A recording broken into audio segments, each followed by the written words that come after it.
श्री कृष्ण चैतन्य प्रभु नित्यानंद श्री अद्वैत गदाधर श्रीवासदि गौर हरे कृष्ण हरे राम। श्रीमद् भगवद गीता 18वां अध्याय और 78वां श्लोक। यत्र योगेश्वर कृष्ण यत्र पार्थ धनुर्धर तत्रो श्री विजयो बुतिर ध्रुवा नितिर मतिर मम।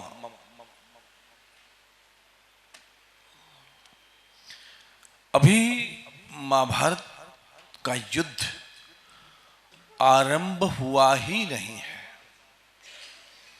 ना ही कोई अस्त्र शस्त्र किसी प्रकार का भी चला, ना ही कोई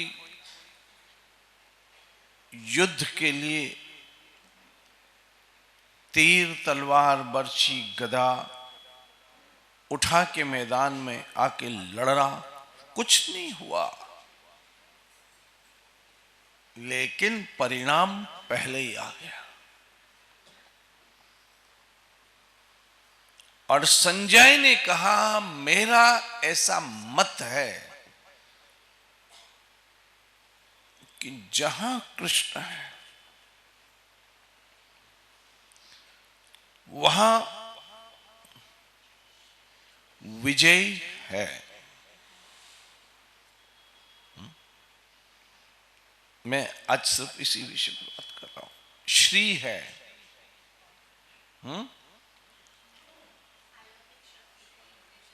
विजय अलौकिक शक्ति तथा नीति भी वही है, ऐश्वर्य भी वही है।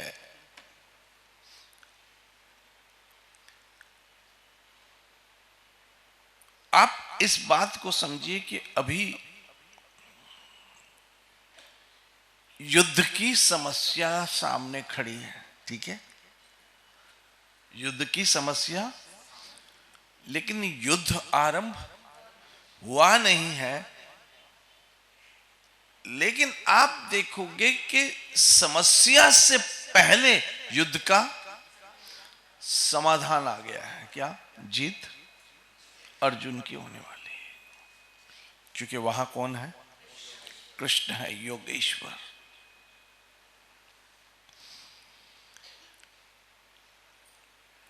एक बात आप समझ लीजिएगा कि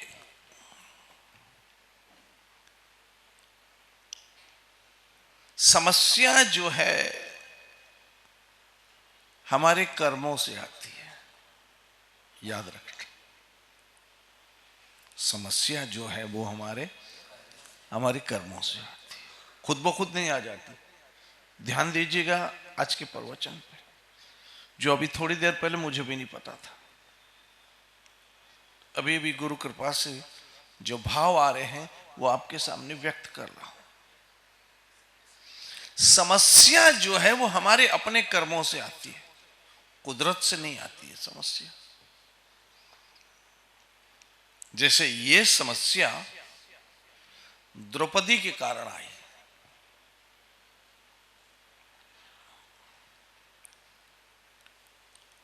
और धृतराष्ट्र के कारण आई, क्योंकि धृतराष्ट्र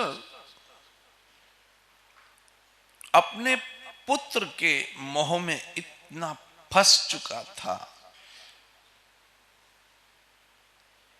और दुर्योधन इतना जिद्दी था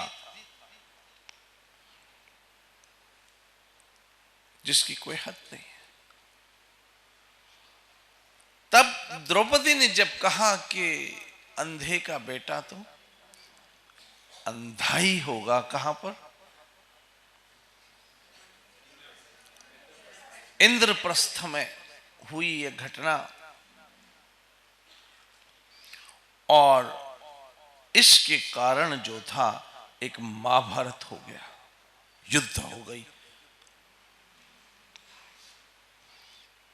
पहली बात तो आप याद रखिए कि जो व्यक्ति अहंकारी है, आपको पता है कि बहुत अहंकारी है, कोशिश करो कि कुछ ऐसा मत करना जिससे उसके अहंकार को ठेस पहुंचे, नहीं तो पागल हो जाएगा। ये भी हम समझ सकते हैं।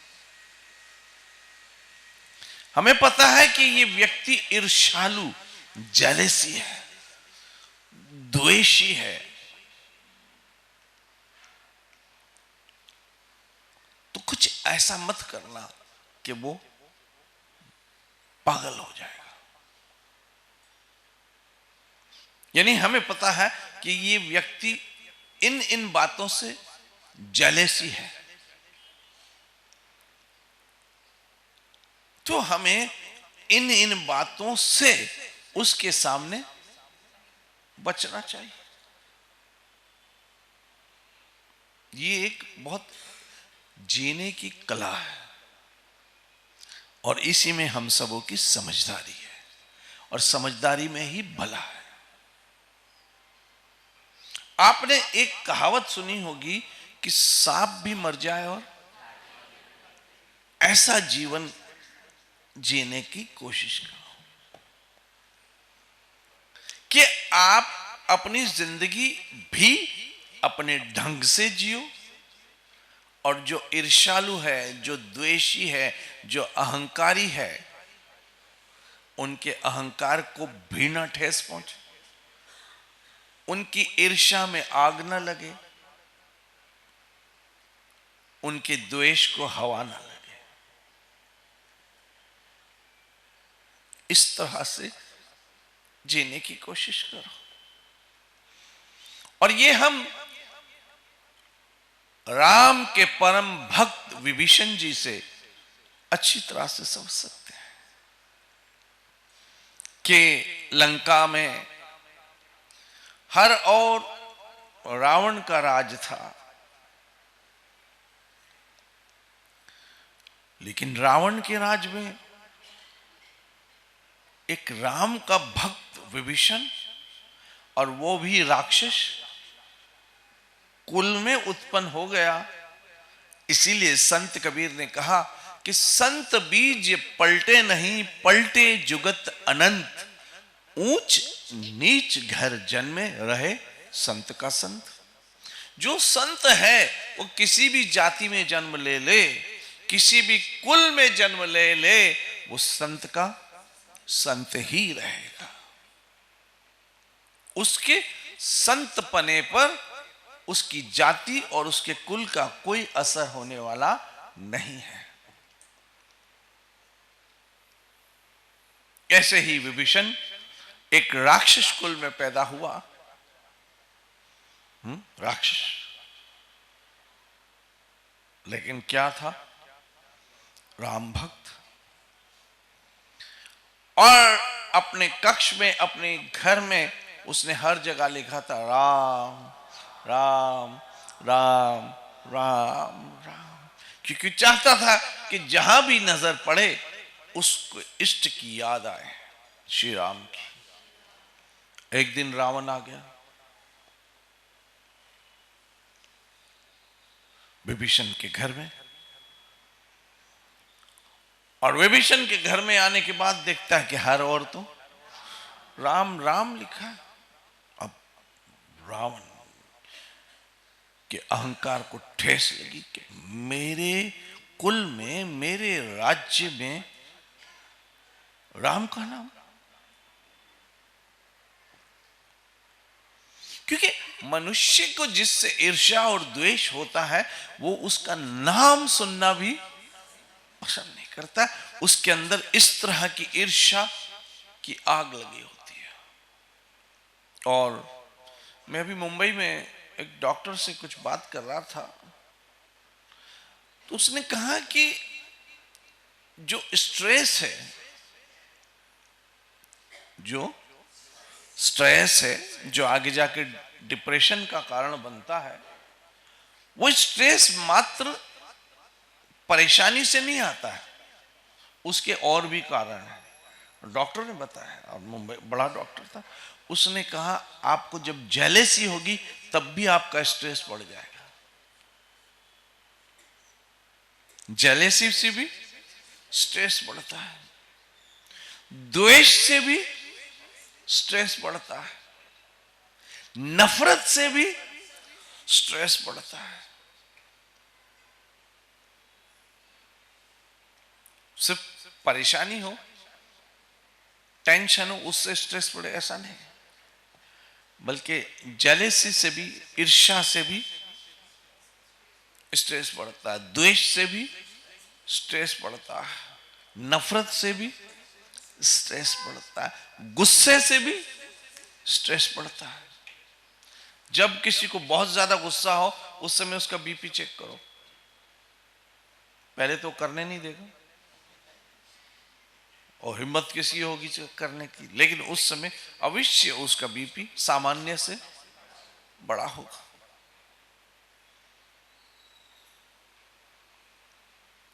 या फिर सोच सोच सोच सोच सोच सोच के उसका बीपी लो हो जाए, डाउन।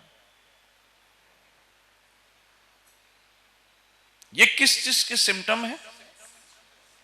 स्ट्रेस मात्र टेंशन से नहीं, ईर्ष्या, द्वेष, नफरत, क्रोध से भी बढ़ता है, याद रखना।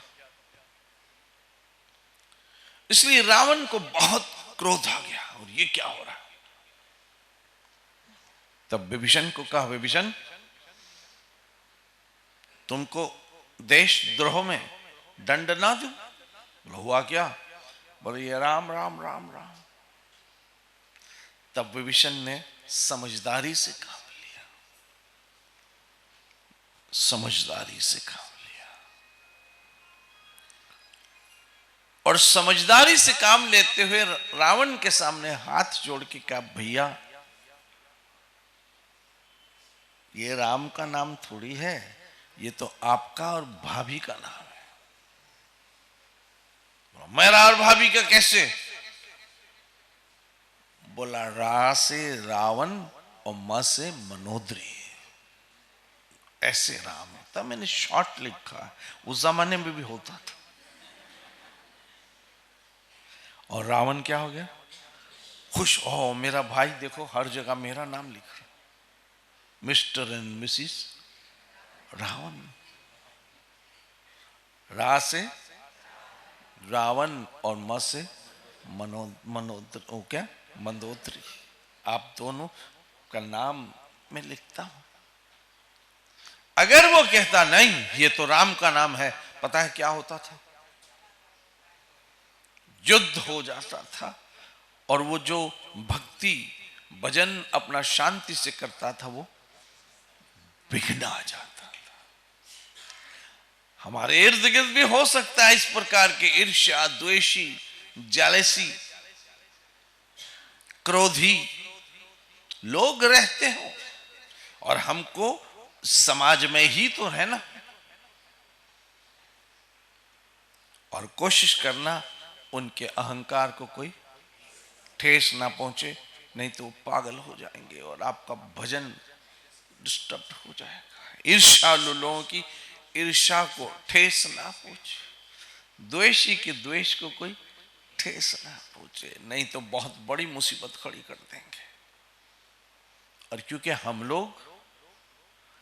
हम ईर्ष्या, द्वेष, नफरत और क्रोध के मार्ग वाले लोग नहीं है, हमारा मार्ग प्रेम का है। और जिस मार्ग पे प्रेम पथ हो, वहां ये ईर्ष्या द्वेष के पत्थर यदि रास्ते में आ भी जाए तो उससे हमें बच के निकल जाना चाहिए। इसलिए गाना गाऊं, बच के रहना रे बाबा, बच के रहना रे। हाँ, बहुत समझदारी की जरूरत है। अगर आप चाहते हो कि आपका भजन, आपका कीर्तन, आपकी सत्संग, आपकी सेवा नित्य चलती रहे, कोई उसमें विक्षेप ना आए, कोई उसमें विघ्न ना आए और नित्य ये चलता रहे, तो ये कला आपको समझनी पड़ेगी। और हम उस कलाधारी कृष्ण के श्री चरणों के आश्रय हैं और उनकी असंख्य कलाओं में से एक ये भी एक कला है जो उसके भक्तों में होनी ही चाहिए। अब यदि द्रौपदी उस समय अपने शब्दों पे थोड़ा कंट्रोल कर लेती तो शायद ये ना होता। लेकिन अब बात यहां से निकली कि समस्याएं हमारे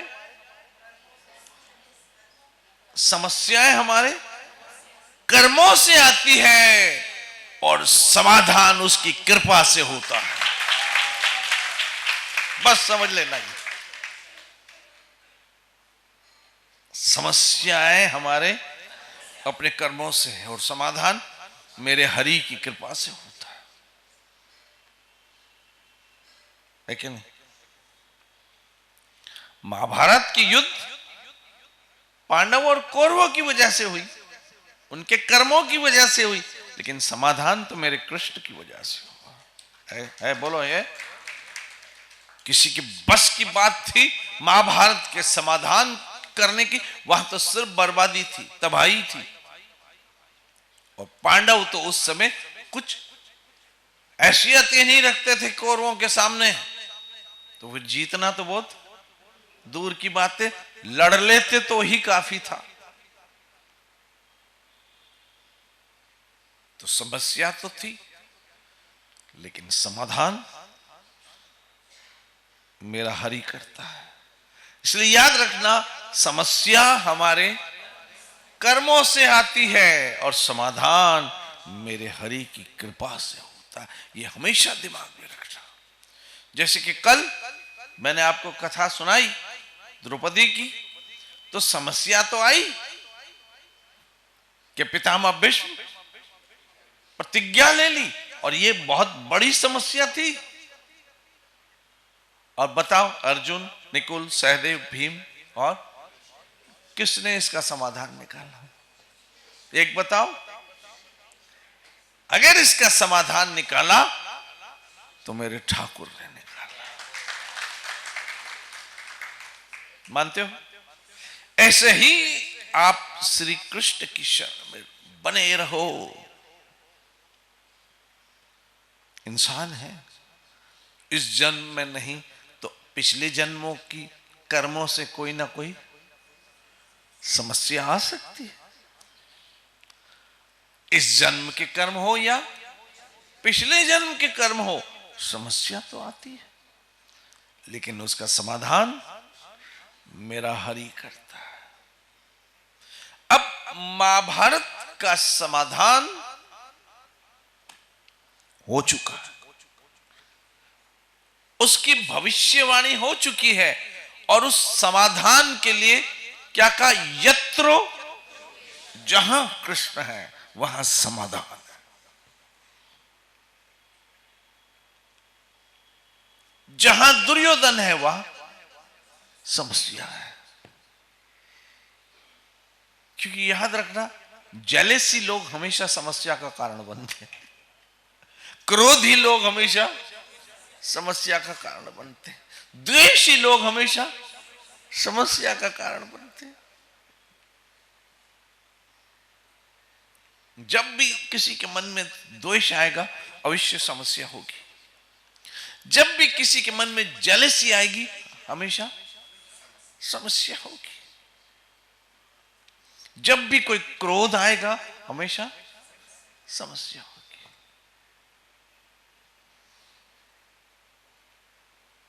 और जब भी कृष्ण कृपा करेंगे हमेशा समाधान आएगा। अब बात हो गई क्या? यत्रो योगेश्वर कृष्ण, जहां कृष्ण है वहां क्या है? समाधान है। अब महाभारत का समाधान क्या था? जीत होनी चाहिए। किसकी? पांडवों, क्योंकि पांडव ना लेनी में ना देनी में मारे गए खामखा। और दूसरी तरफ दुर्योधन का हठ, दुर्योधन का जिद, दुर्योधन का क्रोध।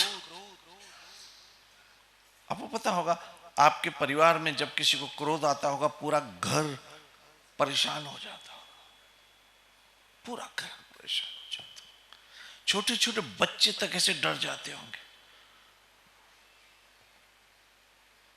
है कि नहीं? जब भी आपके बीच कोई जेलेसी इंसान रहते होंगे, आप उनके सामने सही तरह से हंस भी नहीं सकते होंगे कि फिर देखो इसको कोई मुसीबत आएगी। जब द्वेषी लोग होंगे तो उन द्वेषी लोगों के सामने आप खुल के अपनी बात भी, पता नहीं किस वजह से उसके द्वेष को ठेस पहुंचे।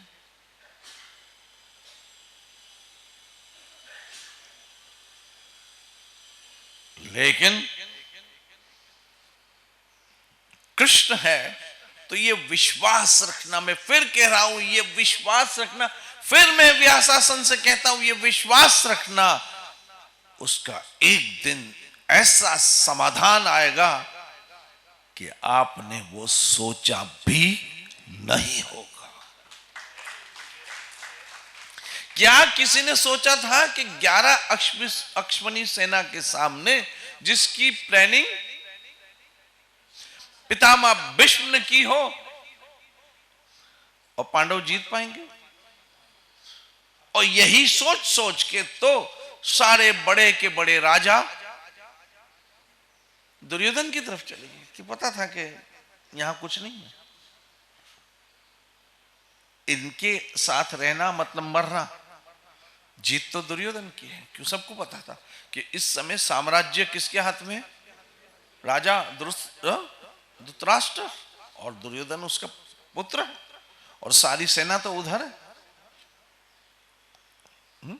सब कुछ, और कितनी? 11 अश्वनी सेना, यहां कितनी? 7, कितना फर्क? 4 का, 4 अश्वनी का फर्क, समझते हो? और फिर पितामह भीष्म जो सब के बराबर अकेला, फिर इक्वल टू अर्जुन कर्ण, और फिर जयद्रथ,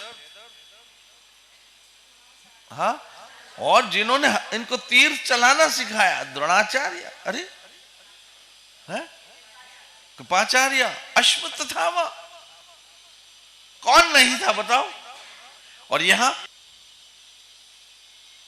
अभिमन्यु, इसी तरह से तो सबों ने सोचा इसमें पलड़ा भारी किसका है? दुर्योधन का, कौरवों का। और जहां पलड़ा भारी होता लोग उसी तरफ चले जाते।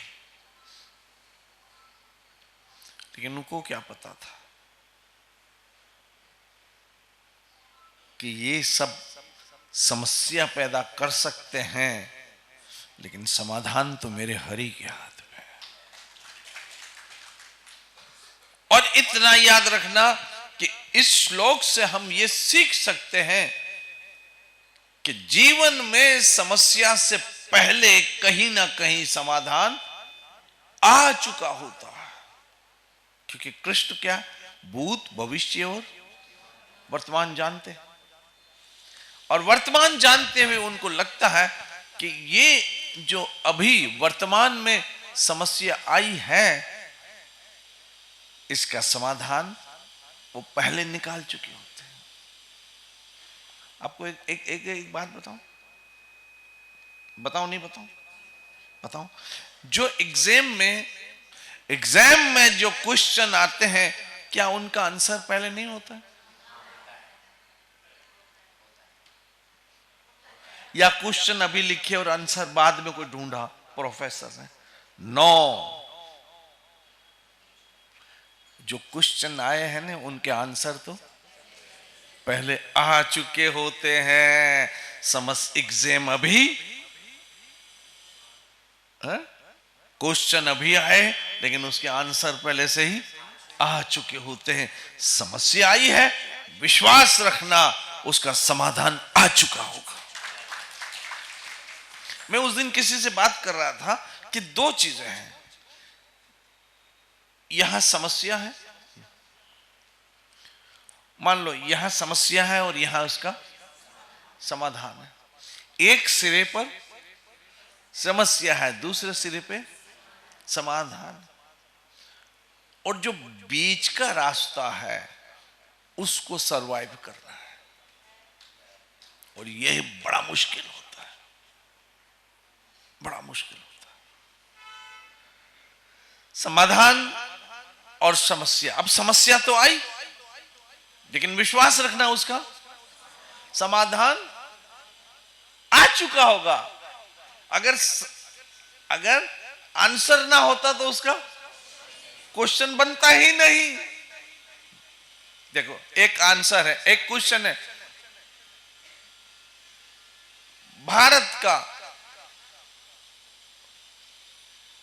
मैं तो कहता हूं भारत, ये कहते ना आजादी, भारत आजाद, भारत आजाद क्या, भारत तो आजाद ही था, दूसरों ने उस पर कब्जा किया और फिर हम कब्जे से बाहर आ गए। कब आए?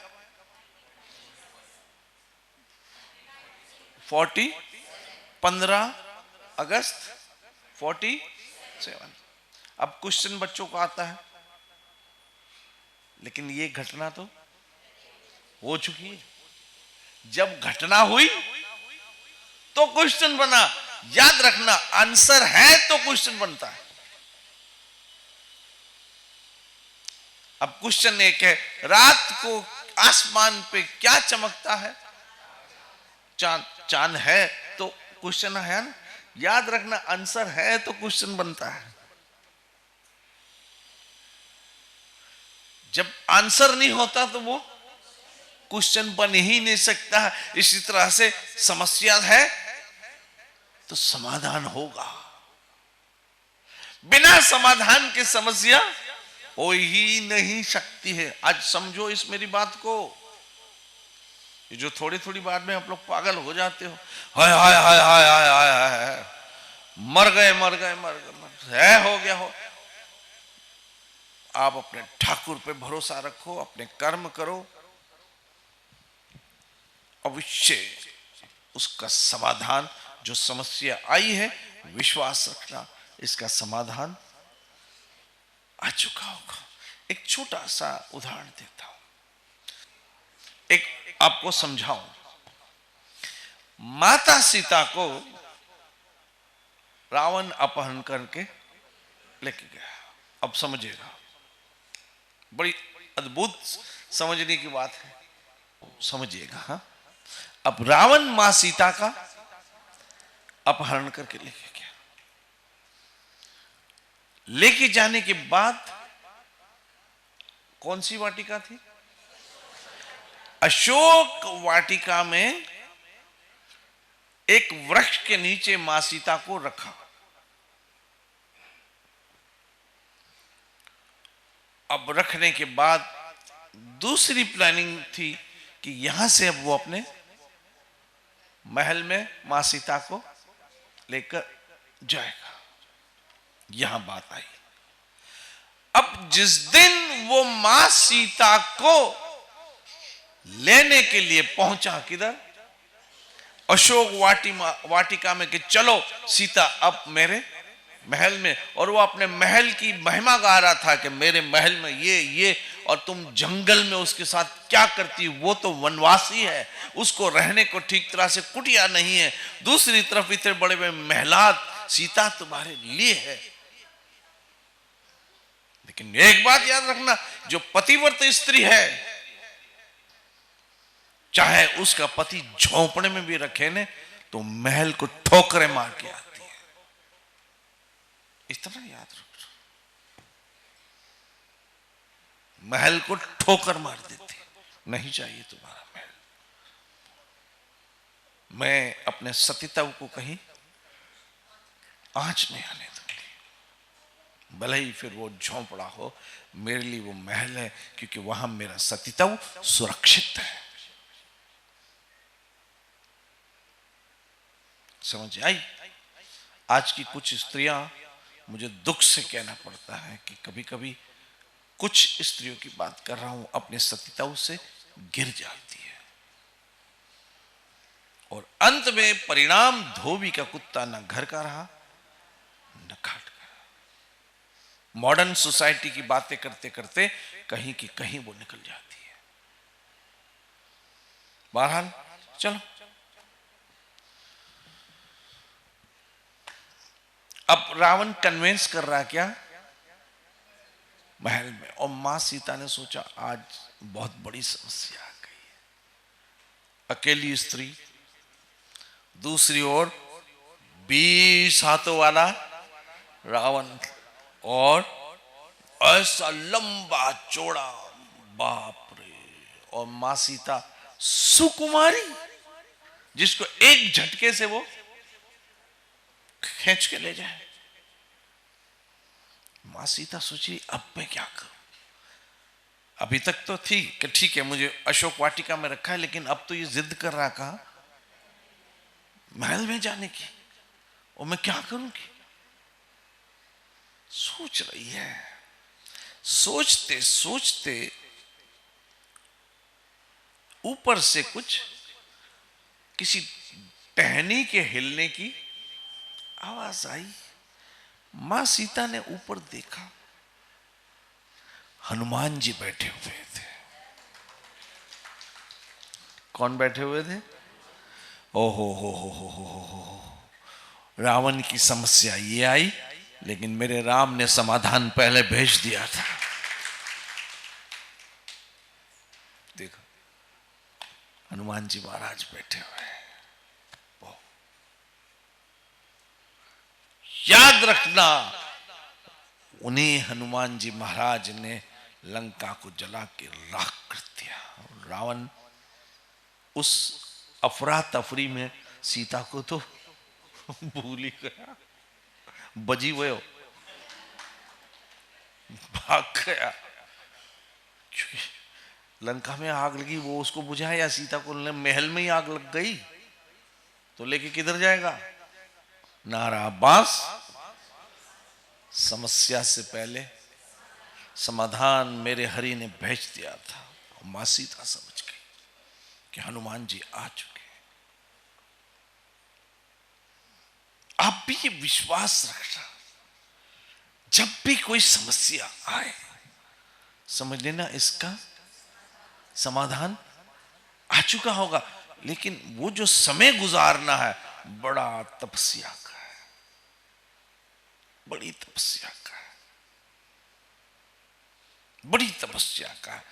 समस्या से समाधान तक पहुंचने का जो रास्ता है बड़ा कठिन है। वो कठिन रास्ता हम कैसे तय कर सकते हैं? विश्वास और धैर्य। क्या बोला? एक तो विश्वास रखना, दूसरा धैर्य। हैव पेशेंट, विश्वास और धैर्य। विश्वास अटूट इस बात पे कि मेरे ठाकुर ने इसका समाधान पहले ही कर दिया होगा। और याद रखना, हमेशा समस्या से बड़ा समाधान होता है। तभी तो समाधान आता है तो समस्या चली जाती है। तो समस्या से तो बड़ा समाधान है, और समस्या मेरे कर्मों से है, समाधान हरि की कृपा से है। उसकी कृपा होती है तो समाधान आ जाता है। बस आप सब बहनें, सब माताएं, सब सज, क्योंकि हम में से कोई नहीं है जिसके जीवन में कभी समस्या, क्योंकि हमारे कर्म और उन कर्मों का परिणाम समस्या के रूप में कभी कभी तो इसी जन्म में आ जाता, या अगले जन्मों के कोई कर्म होते जिनकी समस्याएं आती, तब क्या करें? हमारे हाथ में तो समाधान होता नहीं है। हमारे हाथ में समाधान होता तो समस्या आती क्यों? लेकिन हमने तो कर्म किए, अब समस्याएं आ रही। लेकिन विश्वास रखना, आप सब सत्संगी हो, सब हरि स्नेही हो, सब कृष्ण स्नेही हो, सब सत्संग स्नेही हो, सब नाम स्नेही हो। विश्वास रखना, समस्या का समाधान आ चुका होगा। दो चीज करना, क्या? अटूट विश्वास रखना। इसीलिए मैंने आपको एक सूत्र दिया है, मन विचलित हो जाए लेकिन विश्वास विचलित मत होने देना। मन तो है ना, होगा, मन है, मन तो चंचल और दिल तो पागल है। ये कुछ ना कुछ कुट कुट कुट आपको परेशान करता रहेगा, लेकिन विश्वास नहीं जाने देना। विश्वास मत जाने देना कि मेरा हरि है हजार हाथ वाला, मेरा हरि है। विश्वास रखना, मन विचलित हो जाए लेकिन विश्वास विचलित ना होने देना। एक बात, अटूट विश्वास रखना, भले मन आपको परेशान करे कि ऐसा नहीं हो पाएगा, ऐसा नहीं हो पाएगा, ये पॉसिबल नहीं है, ये पॉसिबल नहीं है, ये इम्पॉसिबल है, ये हो नहीं सकता, वैसा अब नहीं हो सकता है, अब हम गए, अब खत्म हो गया, सब समाप्त हो गया, सब हमसे छीन लिया गया, सब हमसे ले लिया गया। मन ये सोचेगा, लेकिन विश्वास रखना, जो ले लिया गया होगा ना, वो याद रखना। अगर संसार ने कुछ आपसे छीन लिया है, मेरा हरि ब्याज समेत लौटाएगा। भरोसा रखना। ये मेरी जिंदगी का अनुभव बता रहा हूं, सिर्फ हवाई की बातें नहीं कर रहा हूं। ब्याज समेत लौटाएगा मेरा हरि। सिर्फ भरोसा रखना, और दूसरा धैर्य रखना।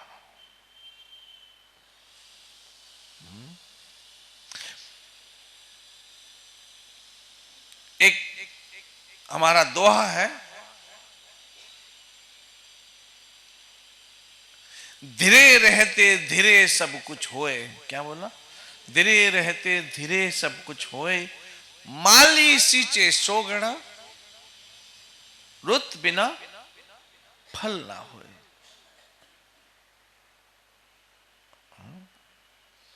माली जितना ही पानी डाल ले, लेकिन फल तो मौसम पे ही आएगा।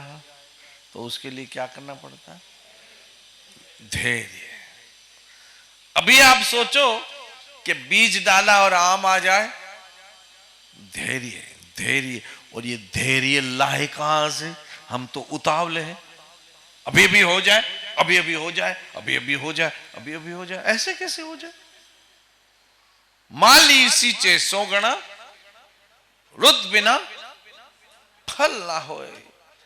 माली कितना भी जल डाल ले, लेकिन फल का तो एक मौसम आएगा। और याद रखना, एक वक्त सबके जीवन में मेरा हरि मौसम देगा।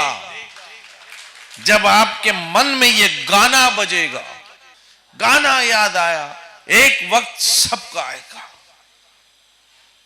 मौसम तो बदलता रहता, याद रखना, मौसम तो बदलता रहता है। तब मौसम आएगा, तब ये गाना गाओगे, नजरों से कह दो प्यार में मिलने का मौसम आ गया। सबका मौसम आएगा। जब तक मौसम ना आए, धैर्य रहो। फिर आप लोग हम मर जाएंगे, अरे कोई नहीं मरेगा, मरने से तो पहले ही आएगा। इतना तो पक्का बात, मरने से तो पहले आएगा। मेरा हरि आपको यहां से भेजेगा ना तो खुश करके भेजेगा, दुखी करके नहीं भेजेगा। इतनी तो पक्की बात है। इसलिए अब समय तो है नहीं मेरे पास, नहीं तो बात तो मैं बहुत सारी करना चाहता हूं, और जब आ जाती है तो उसे रोक भी नहीं पाते। लेकिन अभी समय ऐसा है कि ठीक है, कभी कभी समय को भी।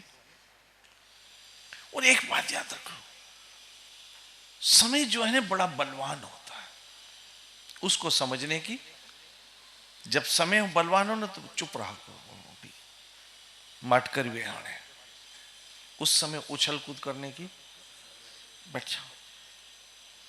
जब समय आएगा ना तो फिर लॉन्ग जंप मारना, अभी रुक जाओ, बैठ जाओ, चुप करो।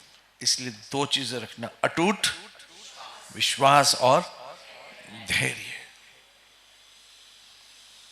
अगर सरवाइव करना है तो, क्योंकि समस्या से समाधान के बीच जो समय है वो जो टिक गया, नहीं तो टूट गया या टिक गया, दो में से एक बार, या टिका या टूटा। टिक गए तो समाधान तक पहुंच जाओगे, टूट गए तो डबल समस्याओं में घिर जाओगे। इसलिए टूटना नहीं, बोलो टूटना नहीं, टिकना है। ये आज का सूत्र दे दिया। क्या बोला? टूटना नहीं, टिकना है। टूटना नहीं, टिकना है। टूटना मत, टिके रहना। देखना इतना सुंदर समाधान आएगा कि मेरा हरि व्याज के साथ आपको लौटाएगा। ये भरोसा रखना। नित्य भजो